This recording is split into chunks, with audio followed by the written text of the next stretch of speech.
It's Talk Erie and the Joel Natale Show. We're live from our Kingdom Financial Group studio here at 5th and State, also live on Facebook and YouTube.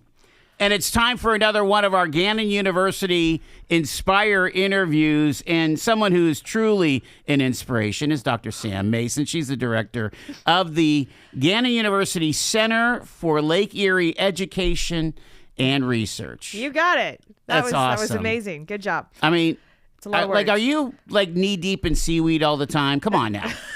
I wish I was knee deep in knee deep in grant writing right now. This is my native context to be in seaweed, right?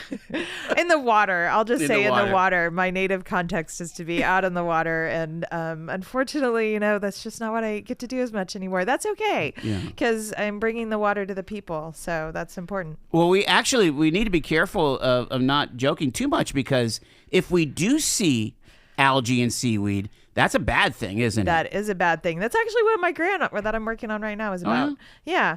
It's in response to the EPA has put out an environmental education grant to use AI to help with clean and safe water. And we are putting together a grant proposal with Cornell University and NASA Acres to do some AI and HAB stuff. Yeah, it'd be really cool if we get that. So are you saying that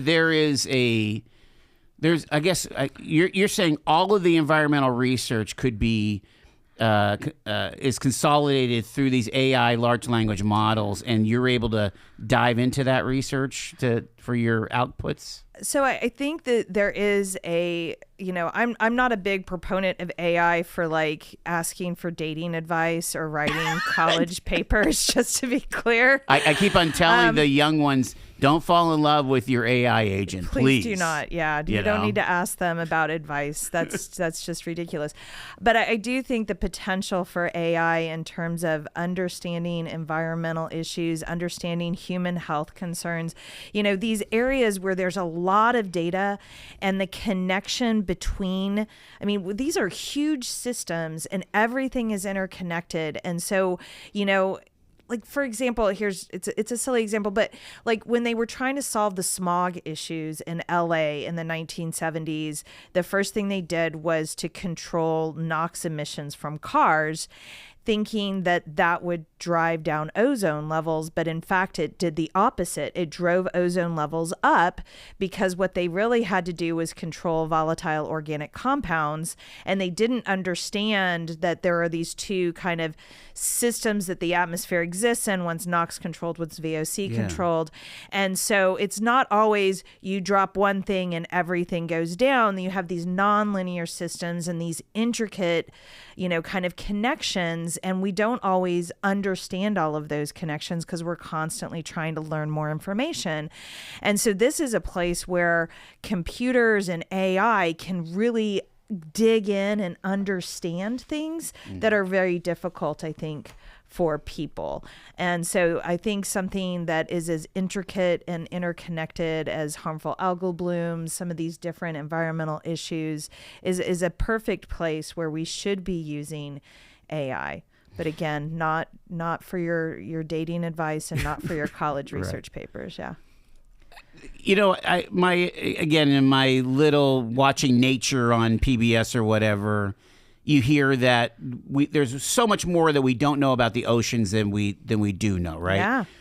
Is there a corollary with the Great Lakes? Well, again, these are massive.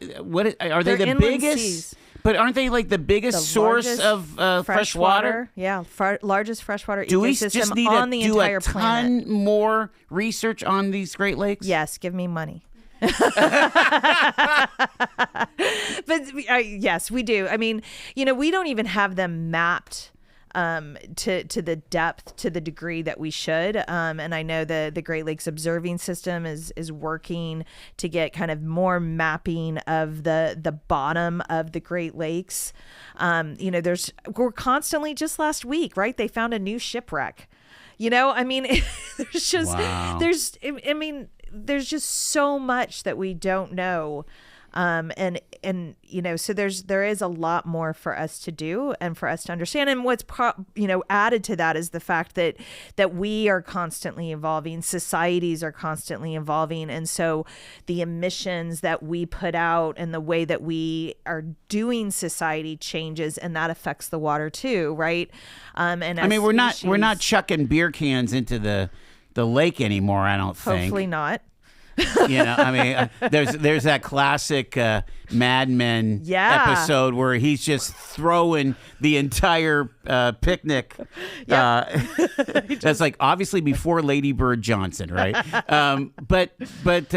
So the CLEER, the Project Neptune, and everything that you're doing at Blasco, it really is that launching point for all of these initiatives, isn't it? It's an educational outreach arm, but it's also the beginning. The next phase of Project Neptune is a lake health environmental analytical lab, Lake HEAL for short, and we are already starting the building blocks toward that. There's, and this is what's great. We're garnering a lot of interest. We have a lot of people kind of reaching out. And so we're starting to make those connections and write the grants that provide us the funding and get the instrumentation. We're getting our research vessel back in the water. And all of these are part and parcel. This thing is not stagnant. It will constantly be evolving. And the center itself is a key part of that. Let's talk about the user experience here.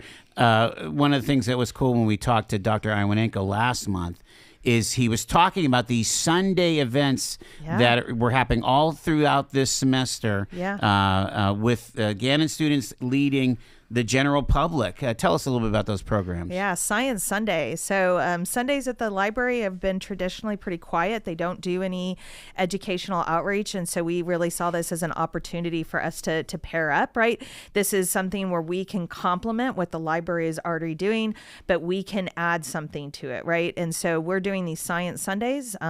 Sometimes it's our professors. Sometimes it's students. And every Sunday it's kind of a different event. So actually this Sunday, we have an emeritus staff member who's Alan Swagonski, who used to run the Waldron Center, and he has been obsessed with beach glass. He's been collecting beach glass for 40 years, and he's going to bring out some of his very special beach glass finds. I mean, he has beach glass from back when they used to smuggle alcohol across the Great Lakes. All sorts of these fascinating pieces of beach glass. So he's going to bring them out. He's going to let you touch them. He's going to talk to you about them. And this is actually kind of a precursor as part of the library's Earth Day extravaganza on Saturday, April 25th. He's going to bring out some of his less valuable beach glass, and he's going to do beach glass art with community members on that Saturday. So that's not a Science Sunday, it's a Science Saturday event. Nice. And then the following Sunday, Dr. Dave Horn, our physicist astronomer, is going to be back out with the Science on the Sphere doing Ask an Astronomer series. We have the Sunday after that, our very own Anthony Sanito. And another one of my docents, Tyler, who's a freshman at Gannon and came to Gannon because of Project Neptune. Nice. They are both totally obsessed with all sorts of critters, big and small. The creepy crawlies, and cool. They bring out they have terrariums and all these and they bring them out and they let people interact and they tell them all sorts of fascinating information about all these bugs and insects and, amphibians and all sorts of critters. And so they bring them into the lab, not in the library. They bring them into the lab and talk about them. And then the Sunday after that is our Go Fish series with Dr. Greg Andrasso, and he's going to bring out fish. I don't know what he's going to do his next time.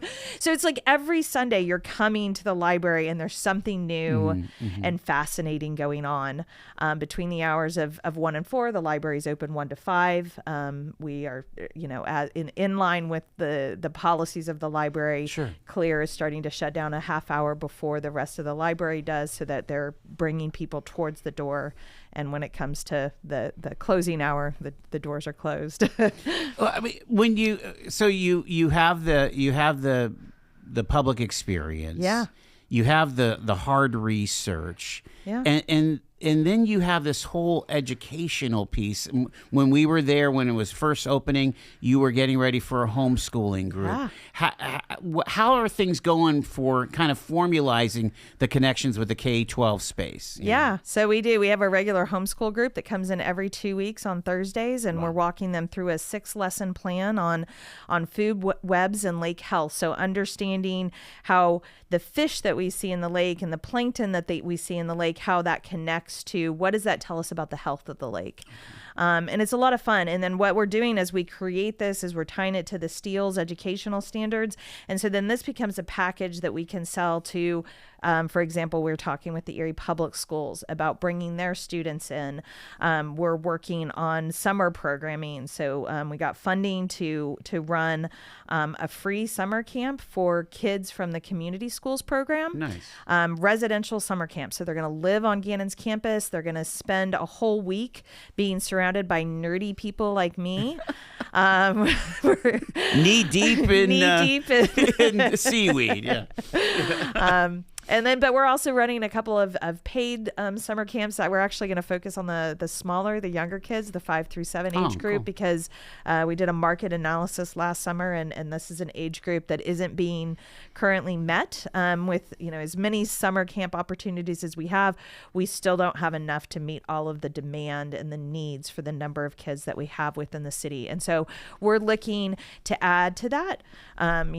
There's plenty of playground out there for, I love collaborating with my partners at Asbury Woods, at the Bayfront Maritime Center, at Presque Isle, when, we're talking about summer camps, and as we're writing grants to get funding for additional summer camps, I'm always including them as part of it, because this, a big part of what we're trying to do with our summer camps is also give the students a sense of place. We're trying to sell Erie because it is a great place to live. We have so many things here.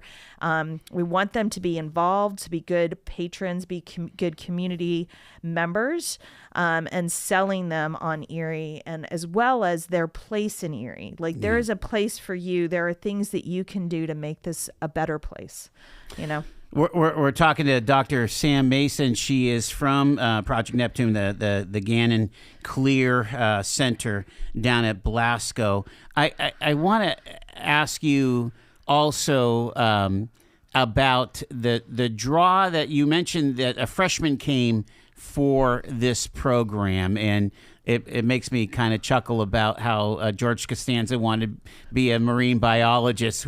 That's who you are, you basically, and just the idea of where we are in. Here we are in 2026. We've been celebrating Earth Day since what, 1970? Yep, you got it. And are we making any progress? I mean, in places like Lake Erie and so on. Yeah, no, we are. We are making, look, Presque Isle Bay was an area of concern, and it was delisted, right? Because of improvements that we've made to those waters.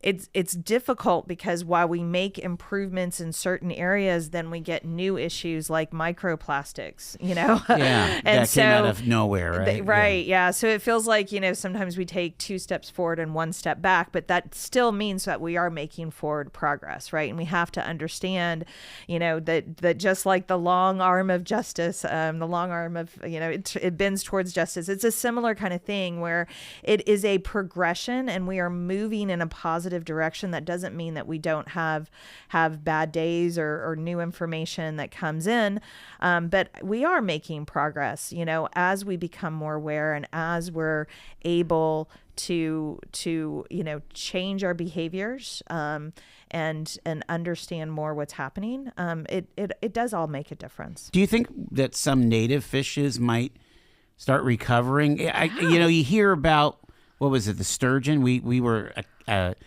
caviar capital at one point 120 years ago. What do you think about all that? Know that. That's great. it's really interesting. So, our first exhibit in our bookshelf wall, we have a new exhibit right now, the Hidden Creeks exhibit in partnership with the Erie County Conservation District that I'd love to talk to you more about. But I'll go back. The first exhibit that we had in the bookshelf wall was on native mussels. And we did that because as part of the Global Summit, we showed a movie called All Too CLEER. And it was about how the invasive zebra and quagga mussels have decreased zooplankton populations, and that's affecting fish. And they were specifically talking about the whitefish populations have diminished, and they were specifically talking about Lake Huron and Lake Michigan. So I asked our PA Fish and Boat guys, and I was like, what's happening in Lake Erie? Because I know people are going to ask me this after the movie.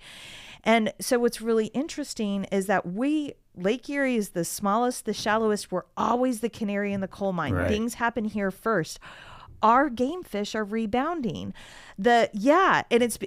So kind of funny, the invasion of the round goby, which is also from the Caspian Sea, just like the zebra and quagga mussels. This fish has also brought in through ballast water, but it is feeding on the zebra and quagga mussels because it's a natural predator.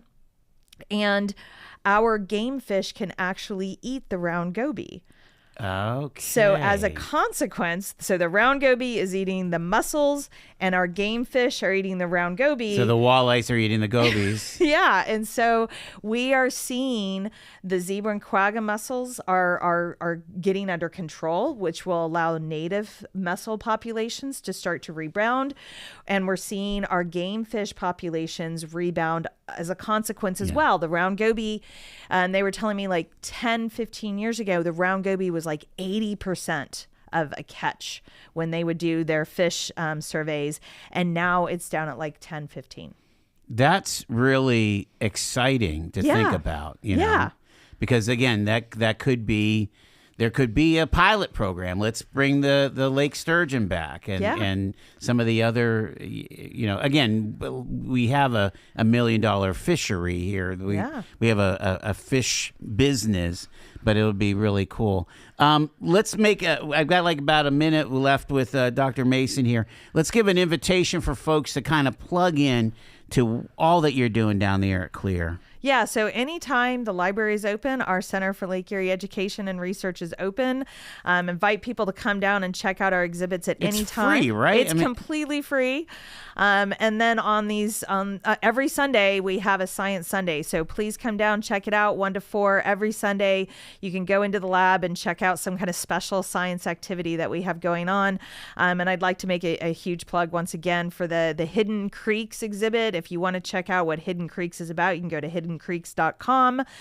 This is in partnership with the Erie County Conservation District, and it's all about the Mill Creek flood of 1915, which is the worst environmental disaster in Erie history, led to this engineering marvel of the building of the Mill Creek tube, and the unintended consequence of that, hiding our water, and then we forget that it's there, and kind of what happens. Yeah, that's not a thing anymore, is it, Doc? I mean, like, most cities now a lot of cities are, bringing those creeks back. Yeah, they're daylighting them. And that would be really hard for us to do with Mill Creek because it's literally like under Parade Street. Yeah, it's under the stadium. Yeah, exactly. So that's not going to happen. It's not going to happen. But, but we can talk about it. We can talk about what does that do when you take a natural thing like a river and you surround it in cement and you bury it under a city. What does that do? The positives are that we haven't had a flood like the one in 1915, which is amazing because, like I said, a lot of people died, like over 30 people died in that. And so we want something like that. But the unintended consequences of that, we're disconnected from the water, and people don't realize that storm drains go directly into that creek.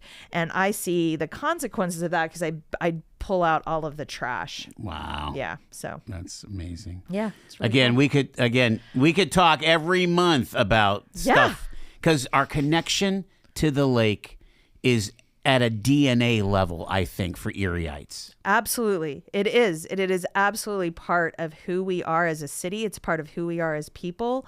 And so we really want to help people kind of reconnect to that part of themselves because it's real. You know, when people want to relax, they go listen to water. You know, they go swim. Mm-hmm. You know, they immerse themselves because water is that important to us. Both in terms, I mean, we need water to survive, but it's much more. It's much more kind of at a DNA level than that. You're right. Dr. Sam Mason, again, with Gannon University, the CLEER, Project Neptune. Thanks so much for being with us. Thank you always for having me. I appreciate it. You got it. It's Talk Erie and the Joel Natale Show, 5 in front of 4 o'clock.